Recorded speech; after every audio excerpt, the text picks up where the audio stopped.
Alors, Bartholomé Perrin, pilote moto et j'ai 19 ans.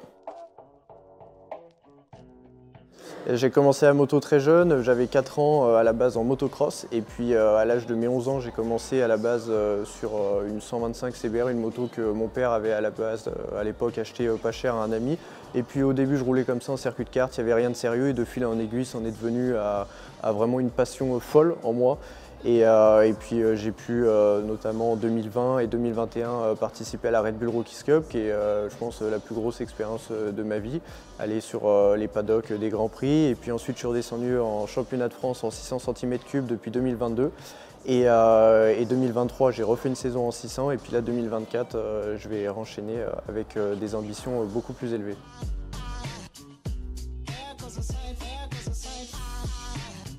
Le bilan de ma carrière, si je puis dire, il est juste super positif parce qu'à la base, il n'y avait rien de sérieux du tout. C'était juste un père qui faisait des tours sur circuit comme ça avec son fils pour s'amuser.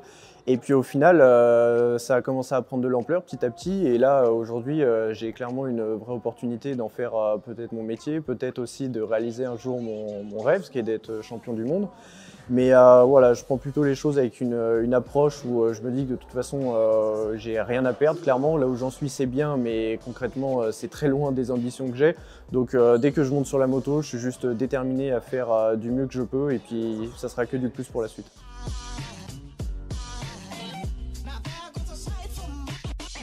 La saison qui arrive, elle est très spéciale pour moi parce que depuis que je suis en 600, forcément voilà, on fait un sport mécanique et la performance elle est influencée par plusieurs facteurs, notamment le matériel, l'équipe, voilà, qui sont des choses qui jouent beaucoup.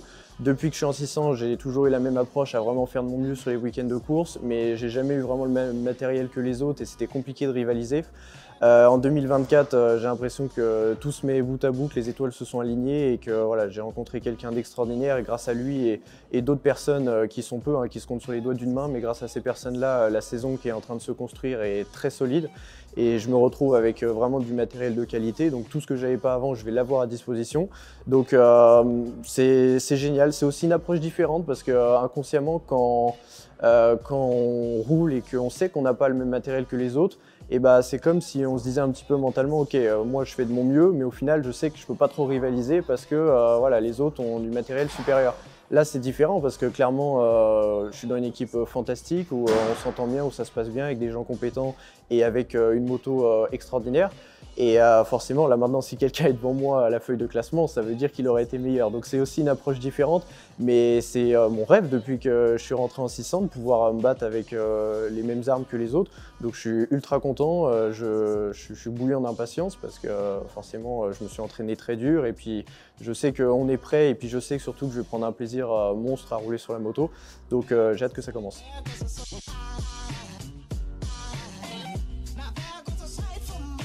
Ouais, 2023, une année super positive parce qu'il y a eu plein de hauts et bas, de rebondissements et en fait beaucoup d'imprévus, des choses qui n'étaient pas du tout prévues au programme. Et au final, je pense qu'on s'en est très bien sorti quand même avec le titre de champion de France. Comme d'habitude, voilà, essayer d'avoir toujours une approche calme de la course en étant posé et puis en essayant d'être focalisé sur moi, rester concentré, aligné et puis vraiment essayer de faire les meilleurs week-ends de course possibles. Et au final, ce qui a fait une grande différence, c'est que certes, on a eu beaucoup de galères en fait, et puis surtout vis-à-vis du rythme, pour trouver le rythme, parce que j'ai changé d'équipe après seulement 2 courses. Au final, on n'avait personne de vraiment compétent pour faire les réglages. Bref, il y avait plein de choses qui étaient très compliquées à gérer. Et par contre, toujours, on a réussi à être constant, on a ramené des points à chaque course et puis au final, voilà, le travail petit à petit, ça a payé parce qu'on a eu le titre de champion de France, même titré un week-end de course avant. Et forcément, ce titre, il est extra parce que ça a apporté une énergie et puis énorme.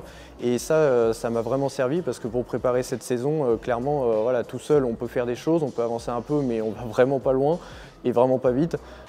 Pour atteindre ses objectifs, peu importe ce qu'on fait, l'aide des autres est cruciale en fait, c'est indispensable. Et c'est pour ça que voilà, ce titre il a apporté plein d'énergie aux personnes qui sont autour de moi, les quelques personnes qui croient vraiment en mon potentiel et qui ont fourni des efforts monstres pour préparer cette saison. Voilà, c'est ça le plus positif et ce que je retiens.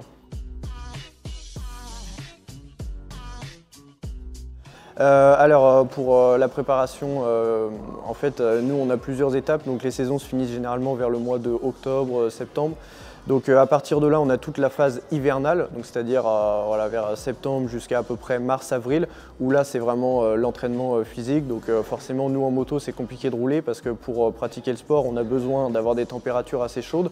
Parce que s'il fait trop froid, en fait, il n'y a pas d'adhérence. Le phénomène physique qui fait qu'on arrive à mettre tant d'angles, c'est le fait que les pneus chauffent sur la piste. Et si la piste est trop froide, qu'elle est à 0 degré, enfin qu'elle ne chauffe pas assez, bah, c'est pas possible d'avoir de grip et donc forcément on ne peut pas pratiquer le sport. Donc pour compenser à côté, on travaille énormément le cardio. Alors tous les pilotes ont une façon de s'entraîner différente, hein. On a tous notre philosophie. Moi je pense que la moto est un sport très complet, donc j'essaye de beaucoup me diversifier. Et notamment cette année, j'ai encore changé ma façon de m'entraîner et je suis content parce que mes sensations actuellement sont vraiment magiques. Je me sens très complet, très bien, très en forme. Et je l'ai vu justement au premier roulage sur la moto et ça c'est important. Mais au final, c'est énormément de cardio, surtout pour les pilotes moto. Un petit peu de renforcement musculaire, mais voilà, moi j'essaie aussi de pratiquer beaucoup de sport de raquette parce que la moto, ça reste très mental. Au final, le physique est important, mais ce qui fait la différence, comme dans beaucoup de sports d'ailleurs, c'est le mental. Et plus je suis confronté, en tout cas c'est ce qui marche pour moi, mais plus je suis confronté à de la compétition dans la vie de tous les jours, donc par exemple les sports de raquette ou autres, et bah forcément plus j'entraîne mon mindset, mon état mental, voilà, à vraiment entrer dans un mode de compétition et puis justement à rester calme, à savoir gérer le stress, etc. Donc bref, il y a plein de choses intéressantes. Je suis passionné de sport en règle générale, donc je touche un petit peu à tout. Et bon voilà, en tout cas, je suis content de ma préparation et puis je l'ai ressenti direct sur la moto, donc j'ai hâte de commencer.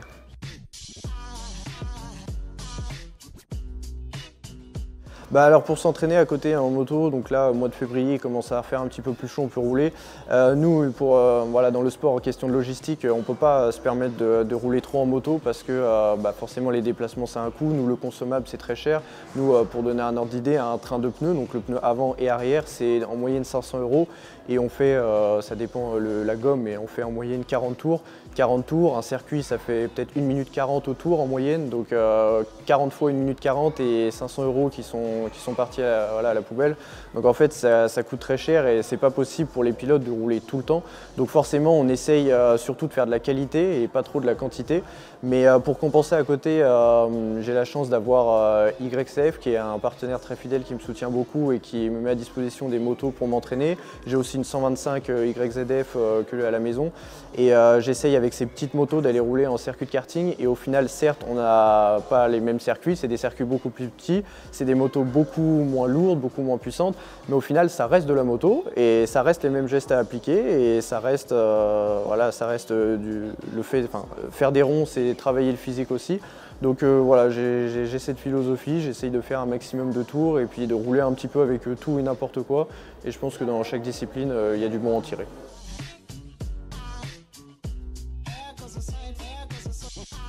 Bah, aujourd'hui, j'essaye de beaucoup travailler sur mon approche parce que je pense que cette saison, au final, c'est une chance que je vais avoir parce que j'ai une équipe qui est extraordinaire. Et au final, ce genre de chance, je pense que ça arrive peut-être qu'une fois dans une vie, hein. Là, j'ai eu cette opportunité-là, mais je l'aurai peut-être plus jamais après. Donc je sais que cette chance-là, il faut que je la saisisse à 100%. Maintenant, le fait de se rabâcher en boucle qu'il faut que je saisisse cette chance à 100%, inconsciemment, ça crée aussi une forte pression. Et on sait que voilà, pour la performance, c'est important aussi d'y aller dans un esprit de plaisir, de relâchement, parce que la base de faire de la moto, c'est prendre du plaisir. Donc ça va être intéressant. Moi, j'ai quand même une grosse impatience au fond de moi, parce que je sais qu'avec l'équipe, on a fait les premiers essais en Espagne, et rien que pour l'ambiance, la façon de travailler, la méthode, ça me plaît énormément. Donc j'ai hâte, mais en tout cas, en effet, l'approche va être très importante. Ça va être important que je reste pro, mais à la fois relâché, pas oublier que c'est du plaisir. Et je pense que tout mis à bout, enfin c'est pas je pense, j'ai aucun doute là-dessus, on peut faire des choses très intéressantes.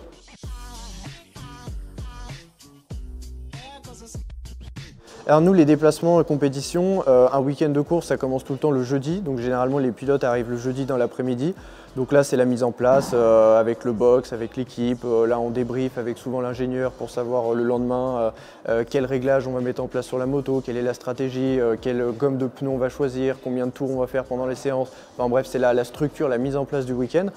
Ensuite, nous, le vendredi, on a un essai libre le matin, un essai libre l'après-midi, donc 2. Et le samedi, on en a un 3e le matin, la qualification l'après-midi. Donc en fait, les week-ends de course, c'est du jeudi au dimanche, mais ça passe très vite à chaque fois. Puis il y a toute l'adrénaline, l'atmosphère qui entre en jeu. Et puis le dimanche, on a les 2 courses, donc on en a une le matin, une l'après-midi, qui font des courses qui font 15 tours à peu près. Donc au final, c'est un petit peu voilà, la même structure à chaque week-end.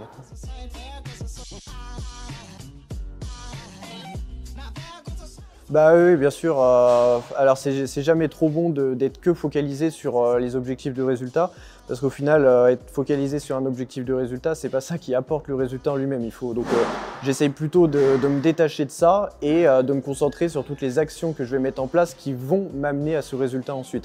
Maintenant, clairement, oui, l'objectif c'est de remporter le championnat de France. Pourquoi pas décrocher une wildcard en mondial et puis surtout de pouvoir aller en championnat du monde et faire mes preuves. Maintenant, la première étape, c'est clairement d'avoir le niveau du mondial et pour ça, voilà, c'est vraiment mon objectif d'être concentré. Enfin, je veux dire, même si j'arrive à gagner un championnat de France et que je sais que je suis encore à la ramasse comparé au mondial, je ne serai pas satisfait.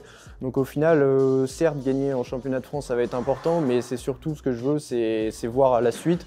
Je sais que si c'est juste me contenter de gagner et puis au final, si je vais en championnat du monde et que je finis 10e, 15e, enfin, je pense que ça n'a pas d'intérêt. Donc voilà, l'ambition elle est quand même très grande cette année.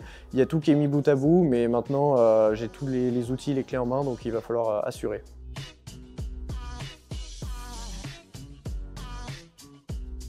Bah, meilleur souvenir, ouais, je pense que c'était en 2023. J'ai gagné la toute première course au classement général de ma vie. Course très particulière, c'était des conditions difficiles et j'ai toujours réussi, je ne sais pas comment, j'arrive pas à l'expliquer, mais dès que les conditions sont un peu difficiles, qu'il pleut, que c'est séchant, j'arrive toujours à faire des choses intéressantes. Et là, c'était une course que, bon, je pense que personne n'aurait mis 1 euro sur moi et même moi, clairement, j'aurais pas du tout pensé gagner la course. Et en fait, la piste était séchante et je suis parti et puis au final, j'ai pris mon feeling. On était tous avec les pneus slick et en fait, je me sentais extrêmement bien et j'ai réussi à être le meilleur sur cette course très délicate, donc à gagner la course. Et forcément, je ne m'y attendais pas, c'était tout début de saison, enfin bref, une émotion tout de suite qui arrive, qui est magique.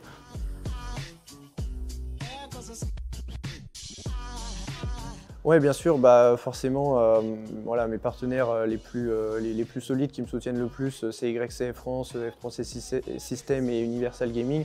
C'est vraiment eux principalement. Après, c'est vraiment un ensemble de personnes, mais principalement, c'est eux qui contribuent à la saison. Comme j'ai dit, de toute façon, moi, c'est bien, je fais du mieux que je peux, mais clairement, tout seul, je ne ferai rien du tout. Hein. Je ne peux pas soulever des montagnes, c'est grâce à un entourage solide, des gens qui croient en moi. Et parfois, c'est vrai que je vois un petit peu le recul parce que j'ai des grosses ambitions. Donc, j'essaye d'être lucide sur le fait que là où je suis, c'est bien, mais qu'il y a encore du boulot avant d'arriver là où je veux être. Mais des fois, prendre un peu de recul et de me dire wow, sans ces personnes-là, je ne serais même pas arrivé à là. Enfin, c'est incroyable qu'il y ait autant de gens qui croient en moi. Et enfin, bref, je suis très reconnaissant de ça.